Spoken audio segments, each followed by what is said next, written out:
June 6ஆம் தேதியன்று பள்ளிகள் திறக்கும் போதே மாணவர்களுக்கு சத்துணவு வழங்க வேண்டும் என தற்பொழுது உத்தரவு பிறப்பிக்கப்பட்டிருக்கிறது. அண்மை செய்தியாக நாம் பார்த்துக் கொண்டிருக்கிறோம். கூடுதல் விவரங்களை எமது செய்தியாளர் கீதன் வழங்க கேட்கலாம். வணக்கம் கீதன், என்னென்ன கட்டுப்பாடுகள் தற்போது விதிக்கப்பட்டிருக்கிறது? அந்த உத்தரவில் வேற என்னென்ன கூறப்பட்டிருக்கிறது? கூடுதல் விவரங்கள். வருகின்ற ஜூன் 6ஆம் தேதி தமிழகத்தில் பள்ளிகள் திறக்கப்படுகின்றன. தமிழகத்தை பொறுத்தவரை 1 முதல் 10ஆம் வகுப்பு வரை மாணவர்களுக்கு சத்துணவு என்பது அரசு மற்றும் அரசு உதவி பெறும் பள்ளிகளில் வழங்கப்பட்டு வருகின்றது. தற்பொழுது கடந்த 1.5 மாத காலமாக இந்த சத்துணவு மையங்கள் என்பது மூடப்பட்டு இருக்கின்றன. எனவே பள்ளிகள் திறக்கின்ற முதல் நாள் அன்றே அந்த சமையற்கூடங்கள் அனைத்தும் சுத்தம் செய்யப்பட்டிருக்க வேண்டும் என்று தற்போது சமூக நலத்துறை ஆணையர் பிறப்பித்திருக்கின்ற உத்தரவில் தெரிவிக்கப்பட்டிருக்கின்றது.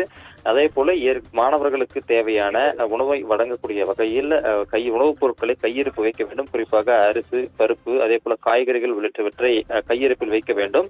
அதே போல மாணவர்களுக்கு முட்டையுடன் கூடிய சத்துணவு வழங்கப்படுகின்றது. எனவே மதிய வேளைகளில் அந்த மாணவர்களுக்கு முட்டைகளை வழங்கக்கூடிய வகையில் அவை கையிருப்பு வைக்க வேண்டும்.